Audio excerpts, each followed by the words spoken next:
Hello guys. ഇന്നത്തെ വീഡിയോയിൽ നമ്മൾ ഡിസ്കസ് ചെയ്യാനായിട്ട് പോകുന്ന ചാപ്റ്റർ എന്ന് പറയുന്നത് A living fossil the purple frogs brief life of ground above ground. Round glass sustain എന്ന് പറയുന്ന ഒരു പ്ലാറ്റ്ഫോമിൽ, ഒരു യുണീക്ക് പ്ലാറ്റ്ഫോമിൽ ചെയ്തിട്ടുള്ള ഒരു ഡോക്യുമെന്ററിയാണ് നമുക്ക് ഇന്ന് പഠിക്കാനുള്ളത്. ഈ റൗണ്ട് ഗ്ലാസ് സസ്റ്റെയിൻ എന്ന് പറയുന്നത് ഇത്തരത്തിൽ നേച്ചുറൽ വേൾഡിന്റെ ഫിലിംസും ഡോക്യുമെന്ററീസും ചെയ്യുന്ന ഒരു പ്ലാറ്റ്ഫോമാണ്. ഇതിൽ ഇന്ന് വംശനാശ ഭീഷണി നേരിട്ടുകൊണ്ടിരിക്കുന്ന അല്ലെങ്കിൽ one of the rare species ആയിട്ടുള്ള പേർപ്പിൾ ഫ്രോഗ് എന്ന് പറയുന്ന ഒരു ഫ്രോഗിനെ കുറിച്ച് ചെയ്ത ഡോക്യുമെന്ററിയാണ് നമുക്കിവിടെ ഹൈലൈറ്റ് ചെയ്ത് പഠിക്കാനായിട്ട് തന്നിട്ടുള്ളത്. ഇറ്റ്സ് അബൌട്ട് എ ഫ്രോഗ്, ഒരു ആംഫീബിയൻ ഫ്രോഗിനെ കുറിച്ചിട്ടുള്ള ഒരു ഡോക്യുമെന്ററിയാണ് ഇവിടെ തന്നിട്ടുള്ളത്. ഈ ഫ്രോഗിനെ കുറിച്ച് പറയുകയാണെന്ന് നമുക്കറിയാം, ഇന്ത്യയിലെ തന്നെ വെസ്റ്റേൺ ഗട്ട്സിൽ പശ്ചിമഘട്ട മലനിരകളിൽ കാണപ്പെടുന്ന one of the rare species ആയിട്ടുള്ള പേർപ്പിൾ ഫ്രോഗ് ആണ് ഇതിൽ മെയിൻ ക്യാരക്ടറായിട്ട് വന്നിട്ടുള്ളത്. അതിന്റെ ലൈഫിനെ കുറിച്ചിട്ടും അതിന്റെ ബ്രീഡിങ്ങിനെ കുറിച്ചിട്ടൊക്കെയാണ് ഈ ഡോക്യുമെന്ററി നമുക്ക് ഹൈലൈറ്റ് ചെയ്ത് തരുന്നത്. വളരെ എക്സൈറ്റിംഗ് ആയിട്ടുള്ളൊരു ഡോക്യുമെന്ററിയാണ്. ഓക്കെ, അപ്പൊ അതുകൊണ്ട് തന്നെ എന്തൊക്കെ എന്ത് ചെയ്യാം, ഇതൊന്ന് വായിച്ചു നോക്കാം. ഇതിന് സിഗ്നിഫിക്കൻസ് പറഞ്ഞു കഴിഞ്ഞാൽ മഹാബലിയായിട്ട്, നമ്മളെ ഹിന്ദു മിത്തോളജി പ്രകാരം മഹാബലിയായിട്ട് കണക്ഷൻ ഒക്കെ ഉള്ള ഒരു ഫ്രോഗ് ആയിട്ടാണ് ഇതിനെ കണക്കാക്കുന്നത്. ഓക്കെ, നമുക്ക് നോക്കാം. A living fossil, the purple frogs live brief life above ground, round glass sustain. എന്താണ് ദ ലിവിങ് ഫോസിൽ? ഒരു ലിവ് ചെയ്യുന്ന ഫോസിലാണ് എന്ത് പർപ്പിൾ ഫ്രോഗ് എന്ന് പറയുന്നത്. അതിന്റെ ഗ്രൗണ്ടിന് മേലെയുള്ള ബ്രീഫ് ലൈഫിനെ കുറിച്ചുള്ള ചെറിയൊരു documentary. Okay, the purple frog also called the pignose frog. എന്ത് ചെയ്യുന്നുണ്ട്? പിഗ്നോസ് ഫ്രോഗ് എന്നുള്ള പേരിലും ഇത് അറിയപ്പെടുന്നുണ്ട്. മേ ബി പിഗിന്റെ നോസ് പോലെ ഇരിക്കാം അതിന്റെ ടെക്സ്ചർ എന്ന് പറയുന്നത്, അതുകൊണ്ടായിരിക്കും ഇതിനെ പിഗ്നോസ് ഫ്രോഗ് എന്ന് വിളിക്കുന്നത്. It's A rare and ancient amphibian found only in the western guts of India. ഒരു പഴയകാല ആദിമകാലത്തിൽ പെടുന്ന ഒരു ആംഫീബിയൻ ആണ്, ഒരു ഉഭയജീവി ആയിട്ടാണ് ഈ തവള അറിയപ്പെടുന്നത്. ഇതെവിടെ കാണപ്പെടുന്നത്? ഇന്ത്യയിലെ പശ്ചിമഘട്ട മലനിരകളിൽ, അതായത് വെസ്റ്റേൺ ഗട്ട്സിൽ മാത്രം കാണപ്പെടുന്ന ഒരു റെയർ സ്പീഷീസ് ആയിട്ടുള്ള ഫ്രോഗ് ആണ് എന്തെന്ന് പറയുന്നത്, പർപ്പിൾ ഫ്രോഗ് എന്ന് പറയുന്നത്. The short film A Living Fossil, the Purple Frog's Brief Life Above Ground, directed by Beyond and available on the Round Glass Sustain platform, explores the secret life of this unique frog. അപ്പോൾ നമ്മൾ round glass സസ്റ്റെയിനിൽ എടുത്തിട്ടുള്ള ഈ documentary അല്ലെങ്കിൽ ഈ mini ഫിലിമിൽ എന്താണ് ഈ purple ഫ്രോഗിന്റെ ലൈഫിനെ കുറിച്ച്, ജീവിതത്തെ കുറിച്ചാണ് ഹൈലൈറ്റ് ചെയ്ത് അവർ സ്ട്രെസ് ചെയ്യുന്നത്. Okay, how it lives, how it breeds എന്നുള്ള കൺസെപ്റ്റ് ഒക്കെയാണ് ഈ ഡോക്യുമെന്ററി പോയിന്റ് ഔട്ട് ചെയ്യുന്നത്. ഓക്കെ, ഇതിന്റെ സീക്രട്സുകൾ, ഇതിന്റെ ലൈഫിലുള്ള സീക്രട്ട് മീൻസ് അതിന്റെ ലൈഫിനെ കുറിച്ച് തന്നെയാണ് പറയുന്നത്. Okay, the purple frog is known for spending most of its life underground, emerging above ground only for a few days during the monsoon to breed. Okay, അപ്പോ ഇതിന്റെ ഈ പർപ്പിൾ ഫ്രോഗ് എന്ന് പറയുന്നത് അതിന്റെ ആയുഷ്കാലം മുഴുവനും ഒരു ഭാഗം അതിലെ 90% സ്പെൻഡ് ചെയ്യുന്ന അണ്ടർഗ്രൗണ്ടിൽ തന്നെയാണ്, അല്ലെങ്കിൽ ഭൂമിക്കടിയിൽ തന്നെയാണ്. അത് മൺസൂൺ സമയത്ത്, വർഷക്കാല സമയത്ത് മാത്രം എന്ത് ചെയ്യും, പുറത്തേക്ക് വരും ബ്രീഡ് ചെയ്യാനായിട്ട്. ഓക്കെ, ഫോർ ഫ്യൂച്ചർ ചിൽഡ്രൻസ്, അതിന് വേണ്ടിയിട്ട് മാത്രമാണ് എന്ത് ചെയ്യുന്നത്, പുറത്തോട്ട് വരുന്നത്. അല്ലാത്ത സമയം most of the time he spends his time under the ground. Okay, ഭൂമിക്ക് അടിയിലാണ് most of the time spend ചെയ്യുന്നത്. അത് അതിന്റെ ഒരു പ്രത്യേകതയാണ്. The film shows how male call from burrows and the females carry them to hidden stream caves to crevice to lay eggs. The tadpoles are specially adapted to cling to rocks in fast flowing water. Also, the film shows how the male calls from burrows. Burrows എന്ന് പറഞ്ഞാൽ മാളങ്ങൾ. എങ്ങനെയാണ് ഈ mail മാളങ്ങളിൽ നിന്ന് ഈ female തവളകളെ വിളിക്കുന്നത്, അതും എന്ത് ചെയ്യുന്നുണ്ട് ഈ ഫിലിം കാണിച്ചു തരുന്നുണ്ട്.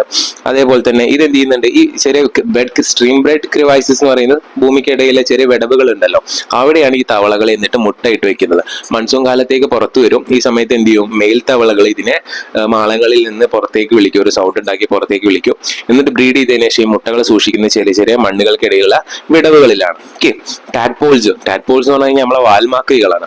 The tadpoles are specially adapted to cling to rocks in fast flowing water. അപ്പോൾ ഈ വേഗത്തിൽ ഒഴുകിക്കൊണ്ടിരിക്കുന്ന വെള്ളത്തിന്റെ ഇടയിൽ പാറയുടെ മേളിലൊക്കെ പെട്ടെന്ന് വലിഞ്ഞു കയറാനായിട്ട് അല്ലെങ്കിൽ പറ്റിപ്പിടിച്ചേരിക്കാനായിട്ട് പറ്റുന്ന ഒരു ടാഡ്പോൾസ് ആണ് ഈ പർപ്പിൾ ഫ്രോഗിന് ഉള്ളത്. അതായത് വാൽമാക്രികളാണ് ഇവർക്ക് ഉള്ളത്. ഞാൻ പറഞ്ഞു, മൺസൂൺ സമയത്ത് മാത്രമാണ് ഇത്തരത്തിലുള്ള പർപ്പിൾ ഫ്രോഗ് പുറത്തേക്ക് വരുന്നത്. പുറത്തേക്ക് വരുന്ന സമയത്ത് മെയിലായിട്ട് കൂട്ടിച്ചേർന്നിട്ട് എന്ത് ചെയ്യും, ഇവരെ ബ്രീഡ് ചെയ്യുന്നുണ്ട്. എന്നിട്ട് എഗ്സ് ചെറിയ ചെറിയ ക്രൈസിസിൽ സൂക്ഷിച്ച് വെക്കും. എന്നിട്ട് ഇതിന്റെ ടാഡ്പോൾസ് എന്ത് ചെയ്യും, റോക്സിന്റെ മേളിലൊക്കെ പറ്റിപ്പിടിച്ചാണ് ഇരിക്കുന്നത്. The purple frog's unusual appearance reflects its ancient lineage, and studies have observed that similar species are found in the sea urchins in its nearest relative. So ഈ പേർപ്പിൾ ഫ്രോഗിന്റെ അൺയൂഷ്വൽ ആയിട്ടുള്ള ഈ പ്രത്യക്ഷപ്പെടൽ എന്താണ്, ഒരു ആൻഷ്യൻ ലീനിയേജിനെ, ഒരു പുരാതനമായ കഥയാണ് നമുക്ക് റിഫ്ലക്ട് ചെയ്ത് തരുന്നത്, അല്ലെങ്കിൽ പുരാതനമായ കുറെ കാര്യങ്ങളെ നമ്മളെ ഓർമ്മപ്പെടുത്തുന്നുണ്ട്. And studies have observe that similar species are found in the Seychelles. എന്ത് ചെയ്യുന്നുണ്ട്, വെസ്റ്റേൺ ഗട്ട്സിൽ മാത്രമല്ല, ഇപ്പൊ അടുത്ത കാലത്ത് നടത്തിയ പഠനത്തിൽ വന്നിട്ടുള്ള ഒരു റിപ്പോർട്ട് എന്താന്ന് വെച്ചാൽ പർപ്പിൾ ഫ്രോഗുകൾ വെസ്റ്റേൺ ഗട്ട്സിൽ മാത്രമല്ല സിയാച്ചിൻ മലനിരകളിലും ഇപ്പോൾ കൂടുതലായിട്ട് കാണപ്പെടുന്നുണ്ട്, അതിന്റെ സ്പീഷീസിനെ കണ്ടെത്തിയിട്ടുണ്ട് എന്നാണ് പറയുന്നത്.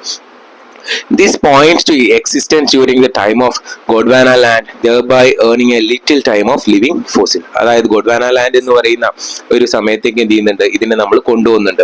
അപ്പോൾ ഇതിന് നമുക്ക് എന്ത് കൊടുക്കാം, ഒരു ലിവിങ് ഫോസിൽ ആയിട്ട് കൊടുക്കാം. നമ്മൾ ഡൈനോസേഴ്സിനൊക്കെ പറയാറുണ്ട് ഇറ്റ്സ് എ ലിവിങ് ഫോസിൽ, അല്ലെങ്കിൽ ഒരു ഫോഗോട്ടൻ ഫോസിൽ ആണെന്നൊക്കെ നമ്മൾ പറയാറുണ്ട്. ലിവിങ് അല്ല, ഫോഗോട്ടൻ ഫോസിൽ. അതേപോലെ എന്ത് ചെയ്യാറുണ്ട്, ഒരു ലിവിങ് ഫോസിൽ, ജീവിച്ചുകൊണ്ടിരിക്കുന്ന ഒരു ഫോസിൽ എന്നുള്ള പേരൊക്കെ ഇതിന് നൽകുന്നുണ്ട്. Okay. The film also highlights the urgent need to conserve these species. Conserve means protect. ഈ ഫിലിം എന്ത് ചെയ്യുന്നുണ്ട്, നമുക്ക് കാണിച്ചു വരുന്ന അല്ലെങ്കിൽ പോയിന്റ് ഔട്ട് ചെയ്യുന്ന മെയിൻ പോയിന്റ് എന്താണെന്ന് വെച്ചാൽ എത്രത്തോളം ഇമ്പോർട്ടന്റ് ആണ് ഈ സ്പീഷീസിനെ നമ്മൾ പ്രൊട്ടക്ട് ചെയ്യേണ്ടത് എന്നാണ് പറയുന്നത്. Which faces threats from habitats loss, road construction and climate change. ഈ കാരണങ്ങളാലൊക്കെ എന്ത് ചെയ്യുന്നുണ്ട്, ഈ സ്പീഷീസ് നശിച്ചുകൊണ്ടിരിക്കുകയാണ്. ഇപ്പോൾ കൂടുതലായിട്ട് കാണപ്പെടുന്നുണ്ടെങ്കിലും, അല്ലെങ്കിൽ ഇപ്പോൾ റെയറായിട്ട് ഇപ്പൊ സിയാച്ചിൻ മരനിരകൾ 2-3 അല്ലെങ്കിൽ കുറച്ച് എണ്ണത്തിനെ കണ്ടെത്തിയിട്ടുണ്ടെങ്കിലും ഇപ്പോൾ വംശനാശ ഭീഷണി സംഭവിച്ചുകൊണ്ടിരിക്കുന്ന ഒരു ഫ്രോഗാണ് പേർപ്പിൾ ഫ്രോഗ് എന്ന് പറയുന്നത്. ഇതെന്ത് ചെയ്യുന്നുണ്ട്, അപകട ഭീഷണി നേരിടുന്നുണ്ട്. എന്തിൽ നിന്നൊക്കെ, ഹാബിറ്ററ്റ് ലോസിൽ നിന്ന്, റോഡ് കൺസ്ട്രക്ഷൻ, അതേപോലെ തന്നെ ക്ലൈമറ്റ് ചേഞ്ച്, നമ്മുടെ കാലാവസ്ഥാ വ്യതിയാനത്തിലൊക്കെ സാരമായി ബാധിക്കുന്ന ഒരു ഉഭയജീവി കൂടിയാണ് ഈ പേർപ്പിൾ ഫ്രോഗ് എന്ന് പറയുന്നത്. Conservationists like Sandeep Das are working hard to raise awareness by linking the fraud to cultural stories such as the story of King Mahabali, calling it Padala Tavla, the one who come from underground once a year. നമ്മളുടെ കൺസർവേഷനിസ്റ്റുകളായ സന്ദീപ് ദാസിനെ പോലെയുള്ള ആളുകൾ ഈ ഫ്രോഗിനെ may be കൂടുതൽ protect ചെയ്യാൻ വേണ്ടിയിട്ടായിരിക്കാം religion ആയിട്ട് connect ചെയ്യുന്നത്. പറയുന്നത് എന്താന്ന് വെച്ചാൽ ഈ നമ്മളുടെ ഈ പേർപ്പിൾ ഫ്രോഗിന് നമ്മളെ മഹാബലി പുരാണങ്ങളിൽ നിന്ന് വരുന്ന പാതാളത്തവള എന്ന് പറയുന്ന തവളയുമായിട്ട് സാമ്യങ്ങളുണ്ട്. അപ്പൊ മേ ബി മൂപ്പര് എന്തിനാണ് ചെയ്യുന്നതെന്ന് വെച്ച് കഴിഞ്ഞാൽ റിലീജിയൻ ആയിട്ട് കണക്ട് ആയി കഴിഞ്ഞാൽ ആളുകൾ കൂടുതൽ പ്രൊട്ടക്ട് ചെയ്യുമല്ലോ എന്ന് വിചാരിച്ചിട്ടാവും കൾച്ചറും ഇതൊക്കെ ആയിട്ട് കണക്ട് ചെയ്ത് ഇപ്പോൾ പോയിന്റ് ഔട്ട് ചെയ്യുന്നത്. മീൻസ് ആ സ്പീഷീസിനെ പ്രൊട്ടക്ട് ചെയ്യേണ്ട അത്രത്തോളം ആവശ്യമുണ്ട്.